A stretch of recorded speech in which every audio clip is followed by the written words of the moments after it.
ሰላም ተናስተልን ተመልካቾቻችን እንደምንዋላችሁ እንደምናመሻችሁ ከአንከር ሚዲያ ዝግጅት ክፍል ያክብሮ ሰላምታችን እናቀርባለን። የአሜሪካው ምክትል የውጭ ጉዳይ ሚኒስትር ከግብጽ በኋላ ወደ ኢትዮጵያ አቅንተዋል። በኢትዮጵያም ከአብይ አህመድና ከሌሎች የብልጽግና ባለስልጣናት ጋር መነጋገራቸው ተሰምቷል። የምክትል ውጭ ጉዳይ ሚኒስትሩ የጉዞ ዓላማ ከአባይ ግድብ ድርድር ጋር በተያያዘ ፕሬዝዳንት ትራምፕ በቅርቡ ይፋ ያደረጉትን የአደራዳሪነት ሚና ወይም ፍላጎታቸውን በተመለከተ በዛ ዙሪያ ለመነጋገር እንደሆነ ነው የመረጃ ምንጮች የሚገልጹት። አብይ አህመድ እስካሁን የፕሬዝዳንት ትራምፕን ጥሪ ለመቀበልም ሆነ ለመግፋት ስለመቻሉ የገለጸበት ምላሽ የለም። በዚህ ጉዳይ ላይ የተለያዩ አካላት መግለጫ እያወጡ ነው። በሰሜን አሜሪካ የአማራ ማህበር በጉዳዩ ላይ ስጋቱን በመግለጽ ነው መግለጫ ያወጣው። ፕሬዝዳንት ትራምፕ ስለ ህዳሴው ግድብ የጻፉት ደብዳቤ ብሔራዊ ፕሮጀክቶችን ለጠባብ የፖለቲካ ግብ የሚጠቀመው የኦሮሞ ብልጽግና ሀገሪቱን በዲፕሎማሲው ውራ እንዳደረጋት ማሳያ ነው በሚል የአማራ ማህበር በሰሜን አሜሪካ ስጋቱን የገለጸበትን መግለጫ አውጥቷል። ሌሎች ጉዳዮችንም በመግለጫው አንስቷል። ከአማራ ማህበር በሰሜን አሜሪካ የአድቮኬሲ ክፍል ኃላፊ ከሆነ ማንደፍሩ ጋር የምናደርገውን ቆይታ ነው ይዘን የቀረብንላችሁ። እንድትከታተሉን ግብዣችን ነው። መልካም ጊዜ።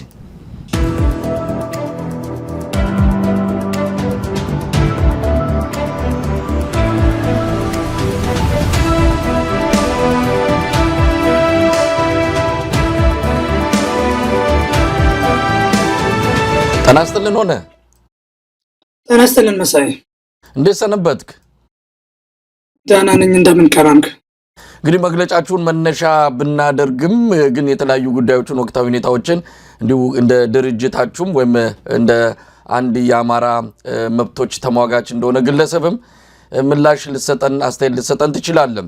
ቀደም ሲል እንደተጠቀስኩት በዚህ በአባይ ግድብ ላይ አዳዲስ ነገሮች እየመጡ ነው። በተለይ ኢትዮጵያን አጣብቂኝ ውስጥ ሊከት የሚችል ጫና ነው ወደ አሜሪካ እየመጣ የሚገኘው። የአሜሪካው የውጭ ጉዳይ ምክትል ሚኒስትር እንደዚህ ወደ አፍሪካ አቅንተዋል። የተለያዩ ሀገራትን ይጎበኛሉ። በአፍሪካው ቀንድ ላይ ግብጽ ደርሰው አሁን አዲስ አበባ ነው የሚገኙት። ጉብኝታቸው በቀጥታ ከተለያዩ ጉዳዮች ጋር የተያያዘ ቢሆንም በዋናነት የፕሬዝዳንት ትራምፕን የቅርብ ጊዜውን አቋም መነሻ በማድረግ የተደረገ ጉዞ እንደሆነ ነው የሚነገረው። የብልጽግና ሚዲያዎች ለአየር ኃይሉ ዝግጅት ከአሜሪካ እንደመጡ አድርገው የአሜሪካውን ከፍተኛ ዲፕሎማት እየገለጹ ነው የሚገኙት። ለማንኛውም ምን ተነጋገሩ? ምንድነው መሰረታዊ ጉዳይ ያለውን እስካሁን የወጣ መረጃ የለም። በእናንተ በኩል ግን ስጋት እንዳላችሁ ነው የገለጻችሁት። ምንድነው ስጋታችሁ ከዚህ አንጻር ሆነ? በመግለጫው መግቢያ አንተም እንዳነበብከው አይ ቲንክ የኛ መግለጫ በግልጽም እንዳስቀመጠው የህዳሴው ግድብ በተመለከተ ፕሬዚዳንት ዶናልድ ትራምፕ ተደጋጋሚ ንግግሮችን አድርገዋል። ደብዳቤም ጽፈዋል ለግብፁ ፕሬዚዳንት አልሲሲ።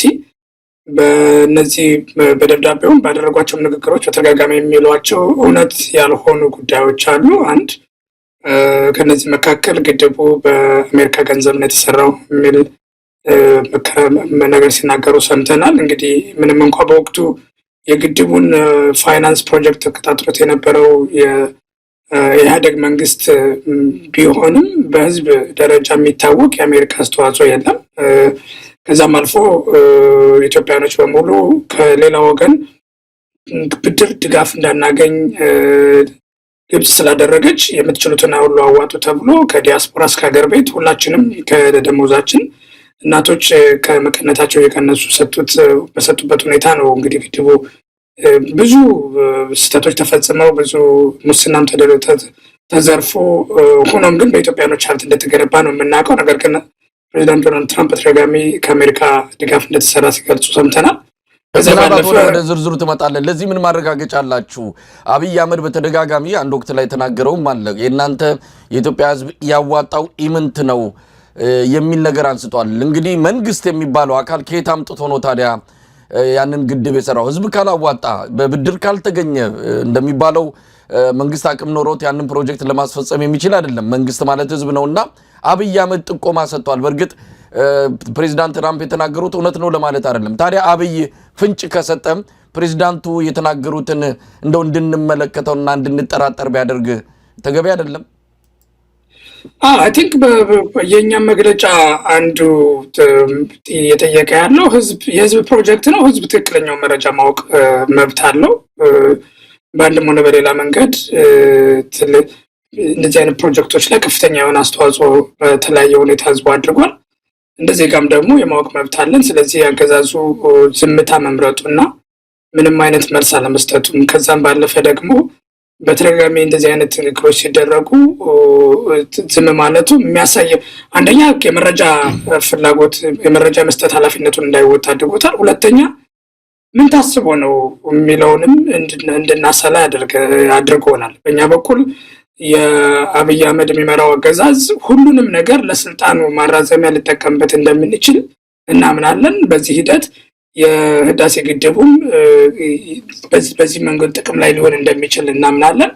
ስለዚህ በጀርባ የሚደረጉ አላስፈላጊ ድርድሮች ወይም ንግግሮች ካሉ ኢትዮጵያኖች ይህን ጉዳይ አውቀው በደንብ እንዲከታተሉና ለትውልድ በርካታ ትውልዶች በተሳተፉበት ሀሳቡን ካመነጩት ቀዳማዊ ኃይለ ሥላሴ ጀምሮ በግንባታ ሂደት የተሳተፉት በርካታ ሰዎች እና በርካታ ትውልዶች የተቀባበሉት ግድብ ነው። ይህ ግድብ ባልተገባ ሁኔታ ለኦሮሞ ብልጽግና የስልጣን ማራዘሚያ በሚሆን ሁኔታ ያልተገባ እና እጅ አሳሪ ስምምነት ውስጥ ኢትዮጵያም እንዳትገባ ድጋፍ ማድረግ ህብረተሰቡ መጠየቅ መቻል አለበት ብለን ስለምናምን ነው ይህንን መግለጫ ያወጣ ነው። ይህንን ደግሞ እንድንል ያስገደደን ቅድምም እንዳነሳሁት በተደጋጋሚ በእኛ እይታ በምናውቀው እንግዲህ በእኛ ብቻ ሳይሆን ህዝብን በሚያውቀው ደረጃ ውሸት ነው የሚባሉ ንግግሮችን ፕሬዚዳንቱ ሲናገሩ እንኳን መልስ አለመስጠቱ አገዛዙ ምናልባትም ከጀርባ የተጀመሩ ሴራዎች የሚደረጉ ከህዝብ ተደብቀው የሚደረጉ ንግግሮችና ግድቡን በአንድም ሆነ በሌላ መንገድ ለራሱ የስልጣን ማራዘሚያ ለመጠቀም ሙከራዎች ሊኖሩ እንደሚችሉ የሚያሳይ ነው። ያ ደግሞ በአንድ በኩል ከዚህ በፊት ኢትዮጵያ በተለያዩ መሪዎች ግድብ ናይልን በተመለከተ ለብዙ ትውልዶች ነፃነቷን አሳልፋ ላለመስጠት ምንም አይነት አስገዳጅ የሆነ ውል ላለመፈረም በርካታ መሪዎች ውሳኔ ወስነው ያንንም ኤክሰርሳይዝ አድርገው አሁን የኢትዮጵያ እንደፈለገች የናይልን ወንዝ ውሃ እንድትጠቀም የሚያስችል ነፃነት አስጠብቀው ቀጥለዋል። በብዙ ትውልድ የነበረውን የአሳሪ ያልሆነ ስምምነቶችን ላለመፈረም ወደፊቱን ትውልድ የልማት ፍላጎት የሚገድብ በውጭ ኃይሎች ጫና የነፃነትን አሳልፈው የሚሰጥ አይነት ውል ላለመፈረም ያሳዩትን ተጋድሎ ይሄኛው አገዛዝ ሰብሮ ይሄኛው አገዛዝ ታሪክን ቀይሮ ለራሱ ስልጣን ማራዘሚያ ሊጠቀምበት እንደሚችል ስጋት ስላለ ነው በዋናነት መግለጫውን ያወጣ ነው። ከዚህ አንፃር ሁሉም ኢትዮጵያኖች ምንድነው እየተደረገ ያለው ብለው እንዲጠይቁና አገዛዙን መልስ እንዲሰጥበት ግፊት እንዲያደርጉ ታስቦ ነው መግለጫውን ያወጣ ነው በአንድ በኩል። በሌላ በኩል ግን ፕሬዚዳንት ትራምፕ ይህንን ማለታቸው ሌሎችም ግብፅም ከተለመደው ኢትዮጵያ የምትገድበውን ውሃ መጠን ትወስን ከማለት አልፋ አሁን አንተም እንደምታውቀው በቅርቡ ባወጡት መግለጫ ግድቡ መገንባት አልነበረበትም፣ ለግድቡን ስለገነባች ኢትዮጵያ ካሳ ልትከፍለኝ ይገባል ወደሚል ትርክት አሳድገውታል ፍላጎታቸውን ዲማንዳቸውን። እና ይህ የሚያሳየው አገሪቷ በዲፕሎማሲ ምን ያክል ወራ እንደሆነች በጣም እንደወደቀች እና ከዚህ በፊት አስጠብቃ የነበረች ያቆየቻቸውን የዲፕሎማሲ ድሎች ማስጠበቅ እንዳልተቻለ ከዛም አልፎ አንድ ባንድ ከጎረቤት ሀገሮች ጋር ያላት ግንኙነት እየሻከረ ሄዶ በሁሉም በኩል ለጥቃት የተጋለጠች በውስጥም የሶቨርኒቲ ነፃነት የሌላት የተለያዩ ኃይሎች ተከፋፍለው የሚያስተዳድሯት የዲፕሎማሲ ሚናዋ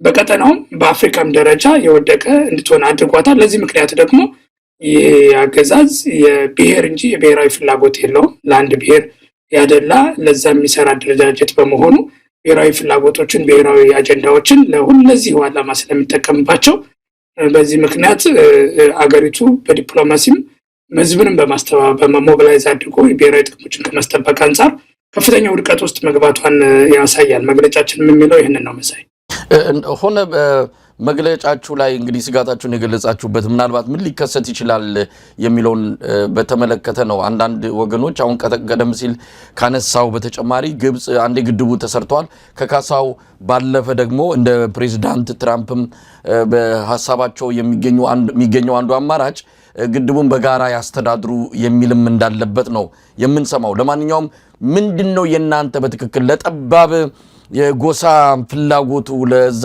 ጥቅም ይሄንን ድርድር ሊያደርገው ወይም ደግሞ ሊጠቀሙ ይችላል ስትሉ ምንድነው ስጋታችሁ? በትክክል ይሄን ሊገደረግ ይችላል ይሄን ሊያደርግ ይችላል ብላችሁ የምትሰጉት ነገር አለ? አይ ቲንክ አንደኛው ነገር እንዳልነው ያው ኢትዮጵያ ይህንን ግድብ ገንብታለች፣ ማስተዳደር ጀምራለች። ይህንን አስቀጥሎ በነፃነት ግድቡን መጠቀም ያስፈልጋል። ከዚህ አንጻር አንተም እንዳነሳው ግብጽ ፍላጎቷን ከፍ አድርጋለች። ከዚህ በፊት ውሃ መጠኑ ይወሰን፣ ግድቡ የሚያመነጨውን ኃይል እና እየተጠቀመው ያለውን የውሃ መጠን በመረጃ ከኢትዮጵያ ለግብጽ ልታካፍለኝ ይገባል።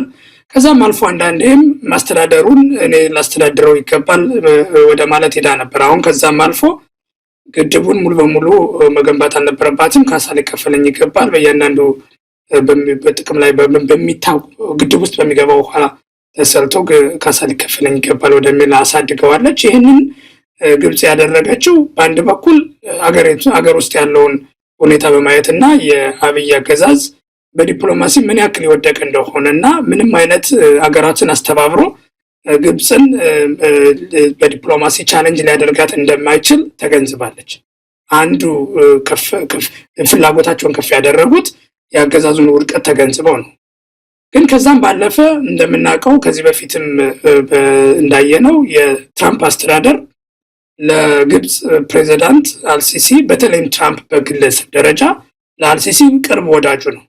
ከዚህ ጋር ተያይዞ አሜሪካ በትራምፕ አስተዳደር ስር ባለችበት ወቅት በአሁኑ ወቅት ግብጽ ማክሲመም ዲማንዷን አቅርባ በዚህ ወቅት የግድቡን በተመለከተ ለአንዴና ለመጨረሻ ቋሚ መፍትሄ ማበጀት አለብን በሚል ከፍተኛ እንቅስቃሴ እያደረጉ ነው። እንደምታውቀው አልሲሲ ትራምፕን በዳቮስ ኢኮኖሚክ ፎረም ስዊዘርላንድ ሲያገኘው ያነሳው አጀንዳ የግድቡ ብቻ ነበር በዋናነት።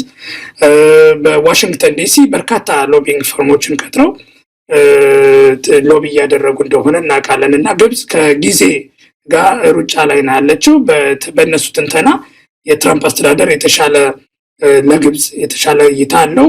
በተጨባጭም ደግሞ ለአልሲሲም ትራምፕ ጥሩ እይታ ስላለው ትራምፕ ስልጣን ላይ ያለ የኢትዮጵያ ውስጥ ሌላ ግድብ እንዳይገነባ አሳሪ የሆነ ውል ካሳ እንዲከፈላቸው፣ ከዛም ባለፈ ደግሞ የህዳሴውን ግድብ ማኔጅመንት በተመለከተ ሙሉ በሙሉ አስገዳጅ የሆነ ውል ማስፈረም አለብን በሚል እንቅስቃሴ እያደረጉ ነው። ከዚህ ጋር ተያይዞ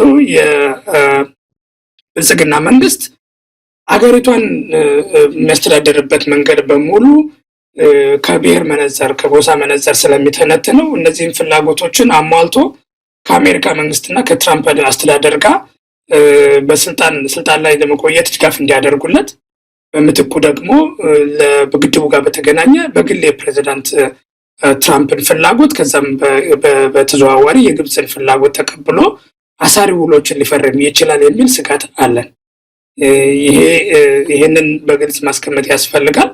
ከዛ ባለፈ ግን ደግሞ ፍላጎት ባይኖረው እንኳን በተጨባጭ ሀገሪቷን ከፋፍሎ ለአንድ ብሔር ኤሊቶች ፈንጫ ስላደረጋት ኢትዮጵያውያኖች በሙሉ በጋራ ሞቢላይዝ ሆነው ምላሽ የሚሰጡበት አሰራር እና ብሔራዊ አንድነትን ባለመኖሩ ምክንያት አላስፈላጊ አሳሪ ውሎች ሊፈረሙ የሚችሉባቸው እድሎች ሊኖሩ ይችላሉ እና በተጨባጭ ስጋቶች አሉን። ይሄ ስጋት ደግሞ በጣም እውነተኛ የመሆን እድሉ ከፍተኛ የሆነ ነው። አንተ እንደምታውቀው አሁን ፕሬዚዳንት ትራምፕ በየትኛውም አካባቢ ምንም አይነት የምፈልገውን የማድረግ መብት አለኝ የሚል መንፈስና በሚል ዲተርሚኔሽን እየተንቀሳቀሱ ነው እና ከዚህ ጋር ተያይዞ የህዳሴ ግድቡን አጀንዳ በተደጋጋሚ የሚይዙት ከሆነ በአንድም ሆነ በሌላ መንገድ አገዛዙ ኬቭ አድርጎ እጅ ሰጥቶ ለስልጣን ማራዘሚያ በሚል አሳሪ ውል ሊፈርም ይችላል የሚል ትንተና ነው ያለን። ያንን ማስተጋባት አስበን ያወጣነው መግለጫውን መሰለኝ። ሆነ እንግዲህ በመግለጫችሁ ላይ አንድ የጠቀሳችሁትን እንደው አንቀጽ ላንሳውና ምናልባት ማብራሪያ የሚያስፈልገው ይመስለኛል። ለዚሁ ፕሮጀክት ሲባል ለግል ጥቅማቸው የአማራን ትግል ለገዢ ገበያ መታያነት ከተጠቀሙ በኋላ ዓላማውን የከዱ ግለሰቦች የግድቡን አጀንዳ የአማራን ጥያቄዎች መሰረት የለሽ በማስመሰል በአማራ ሕዝብ ላይ የሚደረገውን የዘር ማጥፋት ዘመቻ ለማስቀጠያነት ሊጠቀሙበት እየሰሩ ይገኛሉ የሚል ነገር አንስታችኋል። ምን ማለት ነው? እንግዲህ ከዚህ አንተም እንደምታውቀው አንዱ የአስተዳደር አማራን ሕዝብ ትግል ለመከፋፈል የሚጠቀምበት አጀንዳ በአማራ ትግል ያሳደጋቸው አማራ ትግል ስም የሰጣቸው የአማራ ትግል ማንነት የሰጣቸው እውቅናም የሰጣቸው ነገር ግን በእውቅናቸውን ካገኙ በኋላ ራሳቸውን በሂሳብ ሽጠው ለአገዛዙ አፈቀላጤ ሆነው የሚያገለግሉ የተለያዩ ወገኖች አሉ። እነዚህ ወገኖች በአንድም ሆነ በሌላ መንገድ በዚህ ሰዓት ጦር ለህልውና ትግል እየተደረገ ለሁሉና የአማራን ሕዝብ ህልውና ለማስቀጠል የሚደረገውን ትግል ወቅታዊ ያልሆነ ተቀባይነት የሌለው እና በአንድም ሆነ በሌላ መንገድ ሊቆም የሚገባ በምትኩ ደግሞ ይሄ አገዛዙ እያደረገ ያለውን ሙከራ በአንድ በኩል በዚህ በወደብ ፕሮጀክት በሌላ በኩልም ደግሞ የሚያነሷቸው የተለያዩ ብሔራዊ የሚባሉ በእነሱ እይታ ብሔራዊ የሚባሉ ነገር ግን የአንድ ብሔር ፍላጎት የሆኑ ፕሮጀክቶችን በማንሳት ህዝባችን በዚህ ዙሪያ ሞቢላይዝ ማድረግ እንዳለበት እና ነገር ግን ከህልውና ትግሉ ይልቅ እዚህ ላይ ማተኮር እንዳለበት ለመስበክ ሙከራ ሲያደርጉ አይተናል። ይህንንም የፖለቲካ ማንነታቸው አድርገው ራሳቸውን ሞራሊ ልዕልና ያላቸው ከአንድ የተወሰነ ህዝብ በላይ የሀገር የሚቆረቆሩ አድርገው ራሳቸውን እንደ አዲስ ሪብራንድ ለማድረግ ሲሞክሩ አይተናል። አብይም እነዚህን ሰዎች በአንድ በኩል ትግሉን ለመከፋፈል በሌላ በኩል ደግሞ በተጨባጭ የሚያደርገውን የአንድን ብሔር የበላይነት እና የአንድን ብሔር ፍላጎት መሰረት አድርገው የሚተገብራቸውን ውሳኔዎች የመልታይ ብሔር የብዙ ብሔሮች ፍላጎቶች እንደሆኑ አድርጎ ለማሳየት እንደ ምሳሌነት እንደ ባነር አድርጎ ፊት ለፊት በየቴሌቪዥኑ በየማህበራዊ ሚዲያውም ሲጠቀምባቸው እናያለን እና እነዚህ ሰዎች በአንድ በኩል ምንም አይነት ብሔራዊ ፍላጎት ወይም አጀንዳ ፍላጎት ኑሯቸው ሳይሆን ያው በሂሳብ ዝውውሩ የገቡበት የብልጽግና ቤት ለመሰጣቸው ሚና የተጫወቱ እንደሆነ ይህንንም ጉዳይ የሚያስተጋቡት በራሳቸው አሳስቧቸው ሳይሆን የተሰጣቸውን የህዝብ ግንኙነት ኃላፊነትና የምስለንነት ሚናቸውን ለመወጣት የሚያደርጉት ሙከራ እንደሆነ ነው የምንገነዘበው። ያንን ለመግለጽ አስበን ነው ይህንን ያልነው። መሳይ እንግዲህ ሆነ እስካሁን ምላሽ አልሰጠም አብይ አህመድ። እንደምንሰማው ከሆነ በውስጥ ለውስጥ ፍላጎቱን የፕሬዝዳንት ትራምፕን አደራዳሪነት ወይም ሸምጋይነት እንደተቀበለ የኝም አሁን ወደ አዲስ አበባ ያመሩት የውጭ ጉዳይ ምክትል ሚኒስትር የተባሉትም ሰው በዚህ ጉዳይ ላይ ቀጣይ አቅጣጫዎችን ቀጣይ ስራዎች ምን ሊሆኑ እንደሚችሉ ለመነጋገር እንደሆነ ነው የሰማነው። አብይ አህመድ ከኢትዮጵያ ሕዝብ ጀርባ ነው አሁን ነገሮችን ማድረግ የፈለገው። እንዳልከው ብዙ ኢትዮጵያን ጥቅም አሳልፎ ሊሰጡ የሚችሉ ውሳኔዎችን አሳሪ የሆኑ ውሎችን ሊፈራረም የሚችልበት እድል ሰፊ እንደሆነ ነው የሚነገረው። ከዚህ በፊትም አድርጎታል። ለህዝብ የተነገረ ነገር የለም። ግድቡ በራሱ በዚህ አቅሙ አልነበረም። በዲዛይኑ በመነሻ ዲዛይኑ ሊሰራ የታቀደው በውስጥ ለውስጥ በተስማማው ስምምነት ነው። የግድቡ አቅም በከፍተኛ ደረጃ ወርዶ የተርባይን ቁጥር አንሶ እንዲሰራ የተደረገው። ለማንኛውም አሁንም ምናልባትም ለክፍለ ዘመናት የሚዘልቅ አሳሪ ውል መግባቱ አይቀርም የሚል ስጋት አለ። ለምንድን ነው ዝምታን የመረጠው? በዚህ ጉዳይ ላይስ ኢትዮጵያውያን ለአገዛዙ እንደፈለገ እንግዲህ የተባበሩት አረብ ኤሚሬት ቅጥረኛ ሆኖ የኢትዮጵያን ጥቅሞች አሳልፎ መስጠት ብቻ ሳይሆን አሁን እንደሚነገረው ከሆነ አየር መንገዱን በከፍተኛ ደረጃ ዓለም አቀፍ አደጋ ውስጥ ገብቷል። ለተባበሩት አረብ ኤሚሬትስ የጦር መሳሪያ በማጓጓዝ ለኢትዮጵያውያን የሚሰራ መንግስት እንዳልሆነ ይታወቃል። ይህን ሰው ተማምነን ብዙ ብሔራዊ ጥቅሞቻችን እንዲያንን ነገሮችን አሳልፈን እንዴት እንሰጣለን? መረባረብ አይገባም ወይ? ሆነ እውነት ነው መሳይ። አይ ቲንክ አንዱ በባህሪው እንደው በባህሪው በግለሰቡን አብይ አህመድን ብናይ ሁሉም ነገር ለሱ ፐርፎርማንስ ነው። ሁሉም ነገር በዚህ ወቅት ምን ብል የተሻለ ይጠቅመኛል ነው እንጂ የሚያምንበት አመኔታ ኖሮት ኢንቴግሪቲ የሚባል የለውም። በግለሰብ ደረጃ ይሄ ቃል ተናግሮ ቃሉን የሚከተል በቃሉ አምኖ ውሳኔዎችን የሚወስን ሰው አይነት አይደለም። ተለዋዋጭ፣ ተቀያያሪ፣ ሰዎችን ማታለል እና ሰዎችን ማሞኘትን እንደ ትልቅ የፖለቲካ ጥበብ የሚከተል ሰው ነው እና አሁንም ከዝምታውም ከዚህ ጋር የተገናኘ ነው። የኢትዮጵያኖች ምንም እንዳይሉት፣ ምንም እንዳይጠይቁ፣ ምንም አጀንዳው የተደበቀ በሆነ ቁጥር ለሱ ለሚያደርገው ከጀርባ ለሚያደርገው መደራደር ቦታ እና ስፔስ ይሰጠዋል። ለዛ ነው ዝምታው የተመረጠው እንጂ በተጨባጭ የምናውቀው በአንድም ሆነ በሌላ መንገድ ከአሜሪካ መንግስትም ጋር ውይይቶችን ያደርጋሉ፣ ግንኙነቶችን ያደርጋሉ። ምን እያለ እንደሆነ ምን እንዳሰበ ግን ለኢትዮጵያኖቹ መግለጽ በአንድም ሆነ በሌላ መንገድ እሱ ላይ ጫናን ስለሚጨምርበት ያንን ጫና ለመቀነስ ነው ዝምታው። ሊያደርግ ያሰበው ምን ሊሆን ይችላል የሚለውን በተመለከተ አንተም እንደምታውቀው በአብይ አስተዳደር ኢትዮጵያ በአፍሪካኖች የምትከበር ሀገር ከመሆን አልፋ በኢትዮጵያኖች ይሁን በአፍሪካኖች ራሱ የመሳቂያ ሀገር፣ በግለሰብ ደረጃ ሰውየው የሚያደርጋቸው እርምጃዎች ተቋማዊ አሰራሮችን በሙሉ ጥሶ አሁን የውጭ ጉዳይ ሚኒስቴር የሚባለው ሙሉ በሙሉ ሽባ የሆነ እንደ ሀገር አስቦ ተጠንቶ በእያንዳንዱ ሀገር ጋር የሚኖረን ግንኙነት ምን መሆን አለበት በሚል ተተንትኖ ስራ የሚሰራበት ሳይሆን አብይ አህመድ ዛሬ ከማን ጋር ኮል አደረገ፣ ማንን ጓደኛው አደረገ፣ ያንን ተከትለን ሀገሪቷን ለማን ታዛዥ ትሁን በሚል በየጊዜው ተለዋዋጭ የሆኑ አቋሞችን እየወሰደ በየጊዜው ተለዋዋጭ የሆኑ ፖሊሲዎችን እየተገበሩ ሁሉንም ሀገሪቱ ህዝቡንም ጎረቤት ሀገሮችንም ዓለምንም ጭምር ግራ የሚያጋባ ስርዓት ነው ያለው። ከዚህ ጋር ተያይዞ አይ ቲንክ ዋናው ምን ስፔሲፊካሊ ምን እርምጃዎችን ሊወስድ ይችላል የሚለውን ባናቅም አንድ ነገር ግን እርግጠኛ ነን። አልቲሜትሊ ነገሮች ጠበቅ ሲሉ ነገሮች አጣብቂኝ ውስጥ ከገባ አብይ አህመድ ሁሌም እንደሚያደርገው የራሱን ስልጣን የሚያራዝምለትን ምርጫ ይመርጣል። ይህንን አይተነዋል። ገና ይሄ ኢህአዴግ በስልጣን ላይ በነበረበት ዘመን ጨምሮ በሱሪያው የነበሩ ሰዎችን በሙሉ ለሱ ስልጣን ከተጠቀመባቸው በኋላ እነሱን ማጥፋት ለስልጣኑ እንደሚጠቅመው ከተገነዘበ ያንን ሲያደርግ አይተናል። ከዛም በኋላ ከትነጋም ጦርነት ውስጥ ገብቶ ትነግን ጦርነት ካሸነፈው በኋላ ምናልባትም ለስልጣን ይጠቅመኛል ብሎ ሲያስብ ፕሪቶሪያ ሄዶ እንደገና ሴቭ እንዳደረገው አይተናል። ከዛም በኋላ በተደጋጋሚ እንደዚህ አይነት ተመሳሳይ ውሳኔዎችን ሲወስን አይተናል እና ስፔሲፊካሊ ምን አይነት ውሳኔ ሊወስን ይችላል፣ ምን አይነት አውትካም ሊመጣ ይችላል የሚለው የሚወሰነው በአብይ ሳይሆን በትራምፕ እና በግብጾች በሚያረጉት እና በሚፈልጉት ደረጃ ልክ እንደሆነ እናምናለን።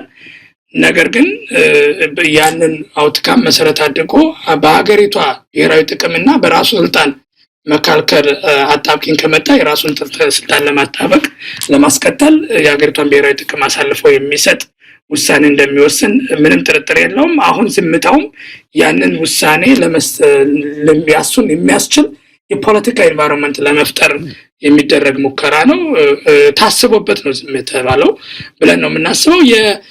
የአሜሪካ የውጭ ጉዳይ ምክትል ሚኒስትሩ ጉዞ በአንድ በኩል የቆየ ለረጅም ጊዜ የቆየ ነው፣ ታስቦበት የቆየ ነው። ጉዞውም ሙሉ በሙሉ ከህዳሴ ግድብ ጋር የተገናኘ ላይሆን እንደሚችል ነው የምናምነው እኛ። ነገር ግን በቀጥታ ከብሔራዊ አየር መንገዱ ጋር ከኢትዮጵያ አየር መንገድ ጋር በቀጥታ ይገናኛል። የትራምፕ አስተዳደር ወደ ስልጣን ከመጣ ጊዜ ጀምሮ ኢትዮጵያን በሚመለከት የሚከተላቸው ፖሊሲዎች በሙሉ የኢኮኖሚ ፍላጎቶቻቸውን ያስቀደሙ መሆናቸውን በተደጋጋሚ እኛም በቀጥታ ባደረግናቸው ስብሰባዎች ተነግሮናል። ከነዚህ የኢኮኖሚ ፍላጎቶቻቸው ውስጥ አንዱ የአየር መንገዱ አሁን እየገነባው ያለውን አየር ማረፊያ ጋር በተገናኘ ከሌሎች ሀገራት ሳይሆን ከአሜሪካ ብድር እንዲወስድ ፍላጎት አላቸው። ከዚህ ጋር ተያይዞ ውይይቶችም እንዳሉ እናውቃለን። አየር መንገዱ ተጨማሪ አውሮፕላኖችን ከቦይንግ እንዲያዝም እንዲያደርጉ እናውቃለን። በቀጥታም ምናልባትም ባደረጉት ንግግርም ላይ አይተ ከሆነ ይህንን አስታውሰው አየር መንገዱ በአሜሪካኖች ድጋፍ የተቋቋመ እንደነበር ሲያነሱ አይተናል። ከዚህ ጋር ተያይዞ በቀጥታ አየር መንገዱ በተለይ የአሜሪካ ብድር የአሜሪካ ፍላጎቶችን ባስጠበቀ ሁኔታ ግንባታዎችን እንዲያደርግ አጽኖ ለመስጠት ታስቦ የተዘጋጀ ጉዞ ነበረ። ነገር ግን በመሀል ያው ፕሬዚዳንት ትራምፕ በባህሪያቸው አንዳንድ አጀንዳዎችን በመሀል አመተው መንግስታዊ አስተዳደራቸው እንዲያስፈጽም ስለሚያደርጉ ከዚህ ጋር ተያይዞ ምናልባት ትሪፑ ጉዞው ቀድሞ የታሰበ ቢሆንም አሁን እየተደረገ ያለው ፕሬዚዳንት ትራምፕ ደብዳቤውን ከጻፉት በኋላ ስለሆነ በዚህ ትሪፕም የደብዳቤው ጉዳይና የግብጽ ፍላጎቶችም አጀንዳ እንደሚሆኑ ግን ምንም ጥርጥር የለውም። ሆነ እንግዲህ በደብዳቤያችሁ ማጠቃለያ ላይ ጥሪም አድርጋችኋል። ይሄ ነገር ሊቀለበስ የሚችለው አሁን ባለው አገዛዝ ማዕቀፍ ውስጥ አይደለም። ተጠያቂነትን፣ ሌሎች ነገሮችን ማስፈን የማይችል ለተጠያቂነትም ዝግጁ ያልሆነ የሀገር ጥቅምን አሳልፎ መስጠትን እንደ ቀላል እርምጃ ውሳኔ የሚመለከት አገዛዝ ስለሆነ ያለው በዚህ አገዛዝ ስር የኢትዮጵያ ጥቅም ይጠበቃል፣ ይሄኛውም ነገር ምላሽ ያገኛል ብላችሁ እንደማትጠብቁ የሆነ ጥሪም ያደረጋችሁት ጉዳይ አለ። እስቲ ምን ይደረግ ታዲያ? ማን ምን ያድርግ? ይሄ ነገር የኢትዮጵያን ጥቅም በሚጎዳ መልኩ እንዳይከናወን ምን መደረግ አለበት? በአጭር ጊዜ ሁሉም ኢትዮጵያውያኖች ጉዳዩን በንቃት በመከታተል አስተዳደር የአብይ አገዛዝ ሀገሪቷን ብሔራዊ ጥቅም የሚጎዳ ውል እንዳይፈርም ጫና ማድረግ መቻል አለባቸው። ይህንን ጉዳይ በጽኖት በመከታተል ጥያቄዎችን በመጠየቅ እና አስፈላጊው ምላሽ እንዲሰጥ በማድረግ ጫና ማድረግ መቻል አለባቸው አብይ አገዛዝ ላይ። ይሄ በአጭር ጊዜ ነው። በረጅም ጊዜ ግን የአብይ አስተዳደር ስልጣን ላይ እስካለ ድረስ አገሪቷ የብሔራዊ ጥቅሞቿ አይተገበሩም ሳይሆን ባይጠበቁም ሳይሆን ብሔራዊ ጥቅሞቿ አርቲኩሌት ተደርገው ራሱ መንግስታዊ ስርዓት መንግስት እንደ ስርዓት ይዟቸው አጀንዳ አድርጓቸው ይንቀሳቀሳል ብለን አናምንም። ስለዚህ ብሔራዊ ጥቅምን ማስከበር የሚፈልግ ሁሉም ኢትዮጵያዊ በሙሉ የአብይ አስተዳደር እስከ ስልጣን ተነስቶ ሁሉንም ያቀፈ ሁሉንም ብሔራዊ ፍላጎት ብሔረሰቦች እና ህዝቦች ፍላጎት የሚያምን እነሱን ህዝቦች ፍላጎት መሻትን አጀንዳ አድርጎ የሚንቀሳቀስ ሁሉን አቀፍ መንግስታዊ መዋቅር አገሪቷ ውስጥ እንዲተከል መስራት መቻል አለባቸው።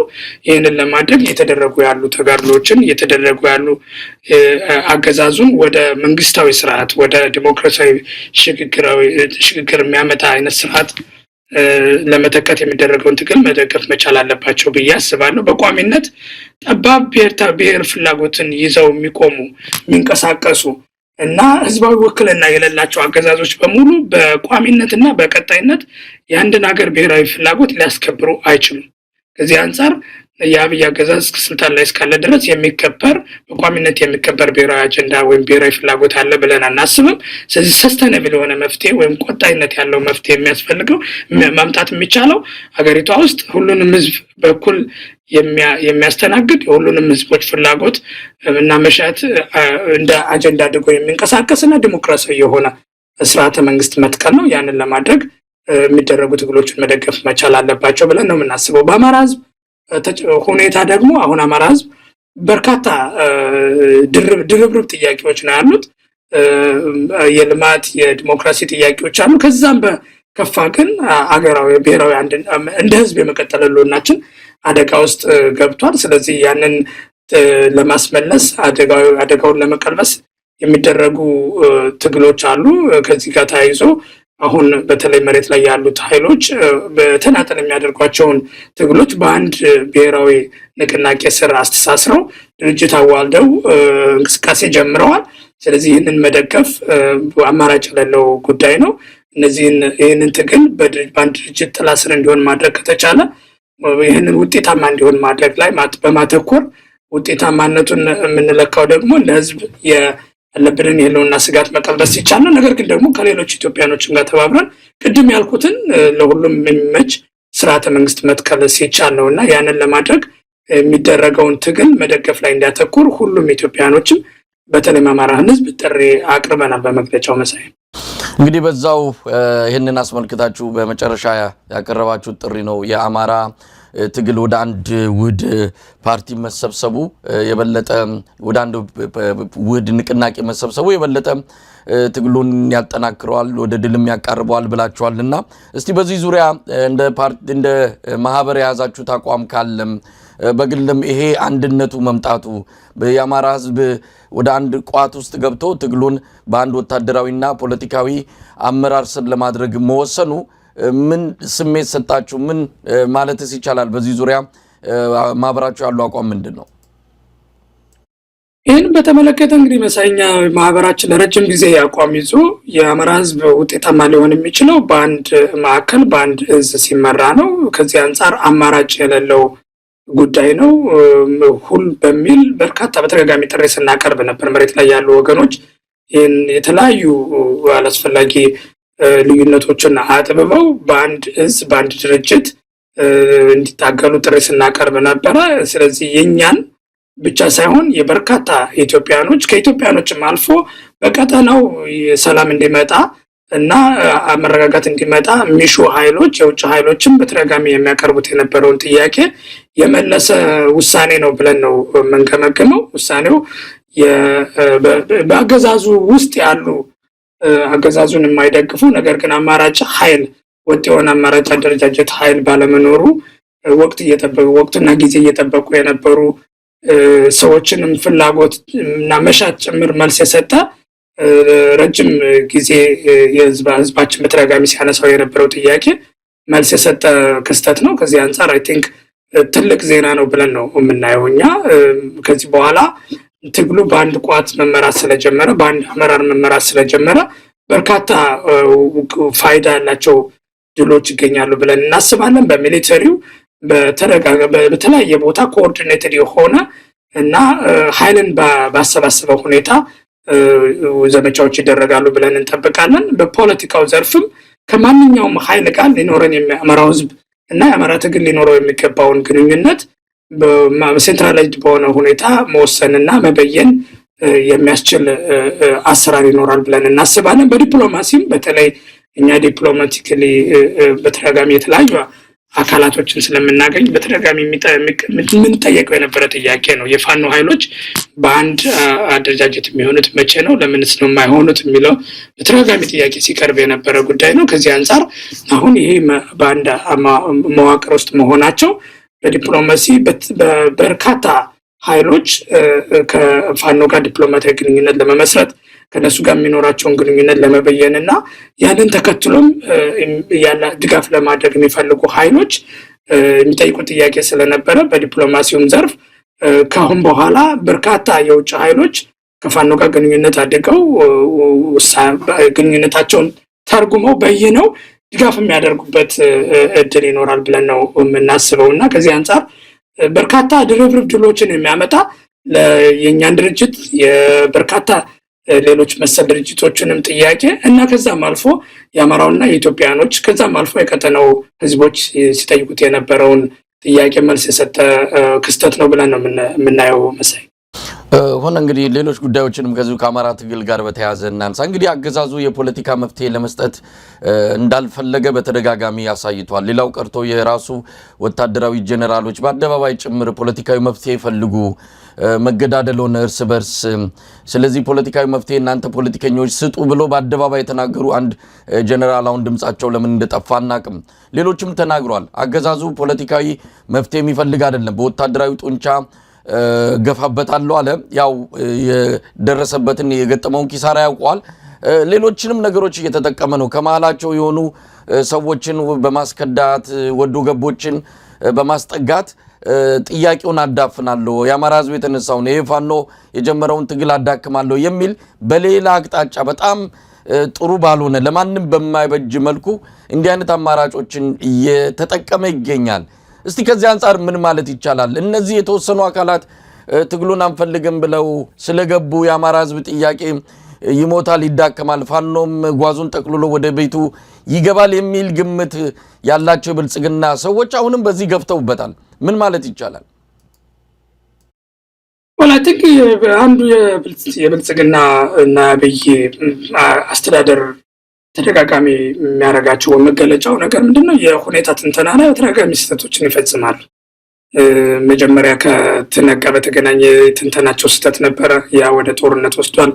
ከዛም በኋላ ፕሪቶሪያ ሄደው ሲፈርሙ የነበራቸው ግምገማ የተሳሳተ ነው። አሁንም ቢሆን ፋኖቹንም የአማራ ክልል ጦርነት ቀጠና እንዲሆን የሚያደረገው በቀላሉ በአንተም እንደምታውቀው በመሳሪያ ብቻ ሳይሆን ሰውንም አስወልቀን እንመለሳለን በሳምንታት ውስጥ በሚል ግምገማ ነው የገቡት የነበረው እና ያ ነገር ግን እውነታው የሚያሳየው እንደውም አጣብቂኝ ውስጥ በመግባታቸው የማያምኑበትን አንዳንድ አጀንዳዎችን ራሳቸውን ለማዳን እየተጠቀሙበት እንደሆነ እና ለመጠቀም ሙከራ እያደረጉ እንደሆነ አይተናል እና ከዚህ ጋር ተያይዞ ሰሞኑንም የነበሩ አንዳንድ ትግሉን ክደው እጃቸውን የሰጡት ሰዎችን ክስተት ከሚገባው በላይ አሙቀው ሁሉም የፋኖ ትግል አልቆለታል የሚል አይነት ፕሮፓጋንዳ ውስጥ መግባታቸው በአንድ በኩል የማንኛውም ጦርነት ውስጥ ያለ ኃይል የሚያደርገው ፕሮፓጋንዳ ቢሆንም በሌላ በኩል ግን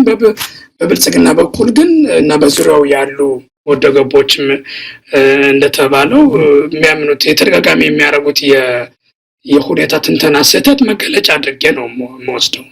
ይህም የገቡትን ሰዎች ባህሪ ስታይ አንዳንዶቹ በነበረው በፋኖ እርስ በርስ ሽኩቻ ሬሌቫንስ ያገኙ እንጂ ትግል ውስጥ እዚህ ግባ የሚባል ሚና ያልነበራቸው የራሳቸው የሚያዙት እዚህ ግባ የሚባል ኃይል ያልነበራቸው ሰዎች ናቸው። እነዚህ ሰዎች ካራክተራቸውን ስታይ በተደጋጋሚ በሬሌቫንስ ፍለጋ አንድን ሞቅ ያለ ትግል እንደሚቀላቀሉ እና ያንን ትግል ማስቀጠል የሚፈልገውን መስዋዕትነት ላለመክፈል አመቺ አቋራጭ መንገድ ፍለጋ ሲማትኑ ብልጽግና መንገድ ላይ አግኝቷቸው የወሰዳቸው ሰዎች ናቸው። ከዚህ አንጻር በእነዚህ የገቡ ሰዎች የባህሪ ክፍተት ያለባቸው በውስጥ በተፈጠሩ ስህተቶች ሬሌቫንስ ያገኙና ለታይታ ሲባል መጥተው የነበሩ አሁን ታይታው ሲጠፋ ተመልሰው የገቡ ናቸው። ከዛ ባለፈ ደግሞ በተለያየ መንገድ የባህሪ ክፍተት የነበረባቸው በትግሉም ጋር ያልነበሩ እዚህም እዛም ወንጀል በመፈጸም የተዳደሩ የነበሩ ሰዎች በአንድ በኩል ወንጀላቸውን ተረስቶላቸው በመንግስት ከለላ ስር ሌጂትሜሲ እንዲያገኙ አስበው የገቡ ሰዎች ናቸው። ስለዚህ ከዚህ አንጻር እዚህ ግባ የሚባል ኃይል አይደለም የገባው። ነገር ግን የነበሩት ክስተቶች በፋኖም በኩል ሪፍሌክሽን እንደሚያስፈልግ እና ወይም ትምህርት መውሰድ መቻል እንዳለብን አመላካቾች ናቸው። በአንድ በኩል አይ ቲንክ ግለሰቦች በማንኛውም ትግል ውስጥ ግለሰቦች መጥፎ ባህሪ ሊኖራቸው ይችላል። ያንን መጥፎ ባህሪያቸውን አድርቆ ለትግል በሚመች መንገድ እንንቀሳቀሱ ማድረግ ድርጅታዊ አሰራርን ይጠይቃል። ወጥ የሆነ ቁጥጥር እና ዲሲፕሊን ይፈልጋል። ከዚህ አንጻር አሁን በተለይ ትግሉ በአንድ ቋት ውስጥ ከመግባቱ ጋር ተያይዞ ተዋጊው ኃይሉ በየጊዜው አመለካከቱ እየተፈተሸ ታድሶ የሚያስፈልገው ታድሶ እየተሰጠው ከወቅቱ የፖለቲካ አቅጣጫ ጋር የሚሰናሰን አመለካከት እና ተግባር እየፈጸመ እንዲሄድ ማድረግ አስፈላጊ መሆኑንና ኃይሎች ደግሞ በየጊዜው ግምገማ እየተደረገ አንዳንድ አካባቢዎችም የማያስፈልግ ግንኙነቶችም የሚያደርጉ ካሉ እነሱን ከአንድ ቦታ ወደ ሌላ ቦታ በማዘዋወር ኃይሉ ለትግሉ የተመቸ ቁመና አመለካከት ይዞ እንዲቀጥል ማድረግ ላይ ስራዎችን መስራት እንደሚያስፈልግና ከዛ አንጻር አሁን በተለይ አዲስ የተመሰረተው ድርጅት ፕራዮሪቲ አድርጎ መውሰድ እንዳለበት አመላካቾች ናቸው ብዬ ነው የማስበው። እና ትግል ሁሌም በግለሰቦች ላይ መንጠልጠል የለበትም። ግለሰቦች ሊሰበሩ ይችላሉ። የተሳሳተ አመለካከት ዲቨሎፕ ሊያደርጉ ይችላሉ። በጥቅም ሊደለሉ ይችላሉ። እነዚህን ነገሮች ፕሮአክቲቭሊ መከላከልና ድርጅቱ ሁሌም ተዋጊ ኃይሉ በእንደዚህ አይነት ሙከራዎች እንዳይጠለፍ ማድረግ ላይ መስራት እንዳለበት አመላካች ነው ብዬ ነው የማስበው። ነገር ግን የገቡት ሰዎች በባህሪ ችግር የነበረባቸው በትግል መንገድ ላይ ደክሟቸው ከለላ ሊሰጣቸው የሚችል ኃይል እያማተሩ በነበረው ወቅት መንገድ ላይ ብልጽግና አግኝቶ የጠለፋቸው ኃይሎች ናቸው ብዬ ነው የማስበው። ከዚህ አንጻር የፋኖ ትግል የህዝብ ትግል ነው። የፋኖ ትግል የአንድ ግለሰብ ትግል አይደለም። ህዝባዊ እምቢተኝነት ነው። ሁሉም ህዝብ ህልውናው አደጋ ውስጥ ስለገባ እኖራለሁ በህይወት መኖር መቻል አለብኝ ብሎ የጀመረው ትግል ነው እንጂ አንድ ሰው ስላቆመው ወይም አንድ ሰው ሀሳቡን ስለቀየረ የሚቆም ትግል አይደለም። ምክንያቱም ለመኖር ብለን የጀመርነው ትግል ነው። ለመኖር ስንል ሁሌም ትግል እናደርጋለን። የሚቆም ትግል አይደለም። አገዛዙ ደግሞ ይህንን ተገንዝቦ በአንድም ሆነ በሌላ መንገድ ሁሉንም ህዝብ ወደ መጨፍጨፍ አይነት የሚመስል አዝማሚያዎች ሲገባ እናያለን። ለዛ ነው ተዋጊዎችን ብቻ ሳይሆን ህዝቡን በሙሉ እየጨፈጨፈ ያለው ትግሉ የሁሉም ህዝብ ትግል ስለሆነና ህልውና አደጋ ውስጥ የገባውም እዚህ ፍሮንት ላይ ያለው መሳሪያ ያነገበው ብቻ ሳይሆን በየትኛውም ሁሉ የሚገኝ በየትኛውም ኢትዮጵያ ያለ አማራ ትግል ስለሆነ ነውና ከዚህ አንፃር የአማራ ትግል የሚቆም አይደለም። እንደማይቆመውም ደግሞ የህልውና ትግል ስለሆነና ህልውናችን አደጋ ውስጥ ስለገባ ነውና ለዛም ነው በድርጅት በአንድ ድርጅት ሳይታቀፍ እንኳን ከፍተኛ ድል ያስመዘገበው ሁሉም ለራስ ህልውና ብሎ እና ደግሞ የአማራ ህዝብ ህልውና ያሳስበናል ብሎ የሚያምኑ ኃይሎች የሚደግፉት ትግል ስለሆነ ነው ውጤታማ የነበረው። አሁን ደግሞ በአንድ ድርጅት ሲሰባሰብ ከዚህ በፊትም ከነበረው የተሻለ ውጤት የሚያመጣበት የተሻለ አቅም አጎልብቶ ካገዛዙም ኃይልን ነጥሎ ከቀጠናውም ድጋፍ ሊደግፉ የሚችሉ ኃይሎችን አምጥቶ የተሻለ ድል የሚያስመዘግብበት ደረጃ ነው እንጂ የሚቆምበት ደረጃ ላይ አይደለም የምንገኘውና ከዚህ አንፃር አሁን የወቅታዊ የትግሉ ትንተና ወይም የፋኖ ትግል እንቅስቃሴ ወቅታዊ ቁመናው ከመቼውም ጊዜ ለድል የተነሳሳበት ለተሻለ ውጤት የተመቻቸበት እንጂ የሚቆምበት ሁኔታ ላይ አይደለም ያለው መሰለኝ። እንግዲህ ሆነ ያጠቃልልን እንሄዳለን። እንግዲህ እነሱ አንድ ሆነናል ብለዋል። እውነት ለመናገር አንድ ሆነዋል። በተለያየ መልኩም ከትግሉ ጋር ባለን የቀረበ ግንኙነት ይህንን ማረጋገጥ ችለናል። ይህ ሲባል ምንም ፈተና አይገጥምም፣ ሁሉ ነገር አልጋ ባልጋ ነው ማለት ባይሆንም ነገር ግን በፊት ከነበረው አንጻር አሁን አንድ መሆናቸው በትክክልም ውጤት ሊያመጣ በሚችል መስመር ላይ መቆሙን ማረጋገጥ ይቻላል። ስለዚህ እነሱ አንድ ሆነናል እናንተም አንድ ሁኑ ብለዋቸዋል። ውጪ ላላችሁ በተለያየ መልኩ ለምትንቀሳቀሱ የአማራ ማህበራት ከፋኖ ትግል ጋር በተያዘ የሚንቀሳቀሱ እንደዚሁ ስብስቦችን በተመለከተ እናንተ አንድ ሁኑ፣ በተበጣጠሰና በተበታተነ 30 40 ሆናችሁ የምታመጡት ነገር የለም። ወደ አንድ ስትመጡ በፋይናንስም በዲፕሎማሲም በብዙ መስክም የተጠናከረ እንቅስቃሴ ሊደረግ ይችላልና አደራ ብለዋቸዋል። እንደው እንደ አንድ በሰሜን አሜሪካ የአማራ ማህበር በሰሜን አሜሪካ አመራር አባል ይህንን ነገር እንዴት ነው የምታዩት? ወደ አንድ መሰብሰብ አለ። አዎ በእርግጥ መግለጫዎች እየወጡ ነው፣ አንድ እንሁን የሚል መነቃቃት ተፈጥሯል። ግን በተግባር መተርጎም አለበት፣ አንድ መሆን ይገባልና ከዚህ አንፃር የእናንተ ሚና ምን ሊሆን ይችላል? ምንስ መደረግ አለበት? አይ ቲንክ ወቅታዊ ጥያቄ ነው ብዬ ነው የማስበው። በአንድ በኩል ያው የዲያስፖራው አንድ አለመሆን ከአገር ቤት ከነበረው ትግል ጋር በቅርበት የተሳሰረ ነው።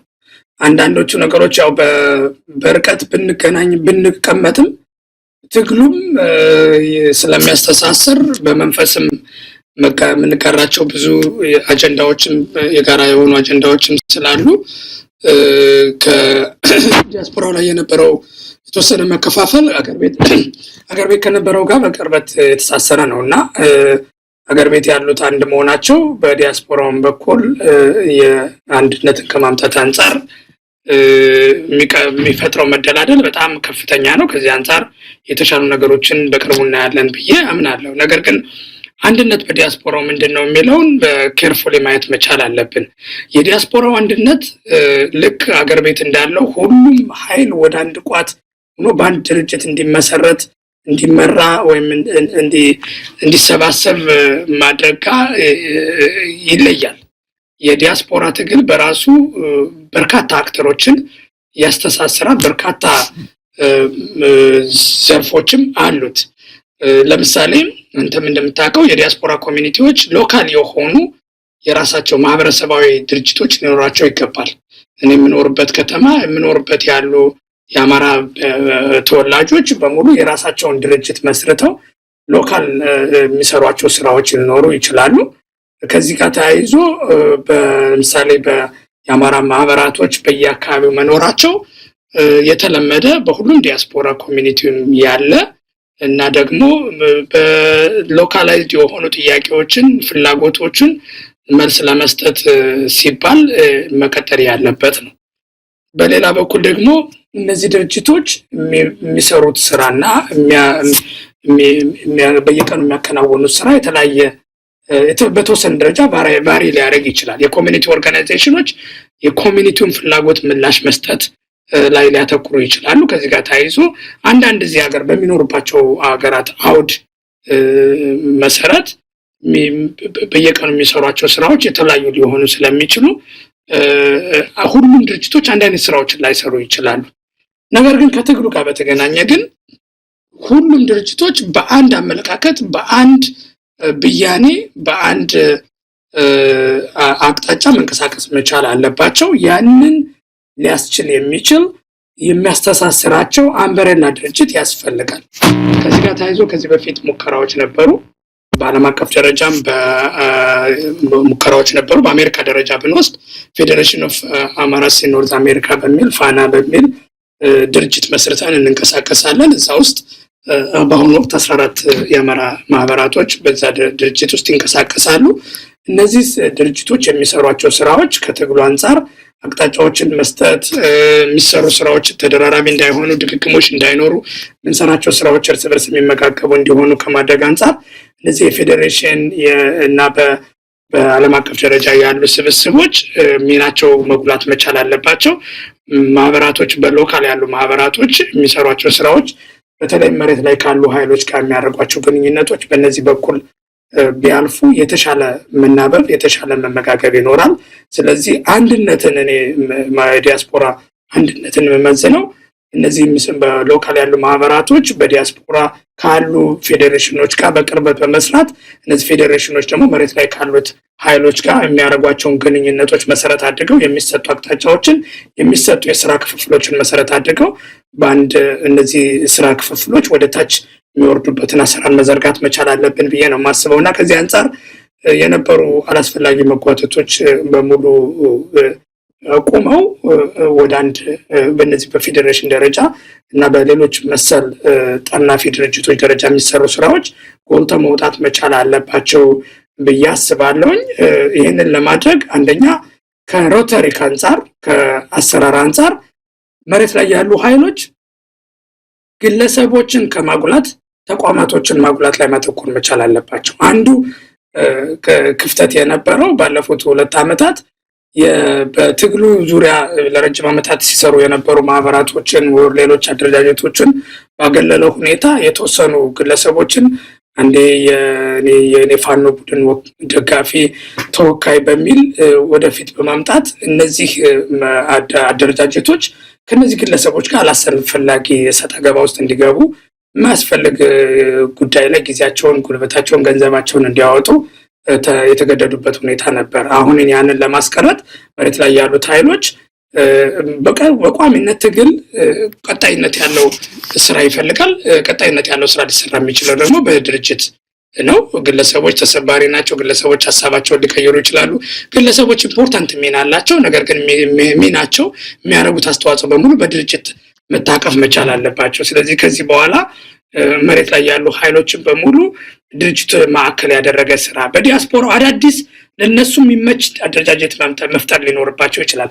አዳዲስ የራሳቸው ተወካይ የሆነ አደረጃጀት መፍጠር ሊኖርባቸው ይችላል። ነገር ግን ግለሰቦች ሳይሆን አደረጃጀትን መሰረት ያደረገ ስራ መስራት መቻል አለባቸው። አንድ ይሄንን ማድረግ በዲያስፖራው አንድነትን ለማምጣት አስፈላጊ ነው ብዬ አስባለሁ። ሁለተኛ በተለያዩ በዲያስፖራ ያሉ ድርጅቶች አይ ቲንክ በተደጋጋሚ ቁጥራቸውን እየጠቀሱ ሰዎች ከውጤታማነት አንጻር ክፍተት አለ የሚል ትችት ይቀርባል።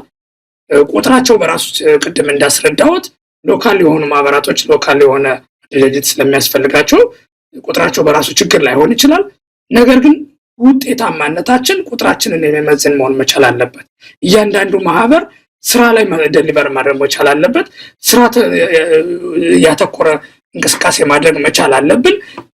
ከስም ባለፈ በተጨባጭ ውጤታማ ስራ መስራት መቻል አለብን። ከዚህ አንጻር የዲያስፖራ ማህበራቶች ውጤታማ እና ሌሎች አደረጃጀቶች ውጤታማ ስራን መስራት ላይ ያተኮረ አካሄድ መከተል መቻል አለባቸው። ለውጤትን ለማምጣት የሚችል አሰራርን በሙሉ መከተል መቻል አለባቸው እና ይህንን እንደ ክፍተተኛ ገምግመነዋል። ውጤት ላይ ማተኮር መቻል አለባቸው። አደረጃጀቶች ውጤታማነታቸውን ከፍ ማድረግ መቻል አለባቸው።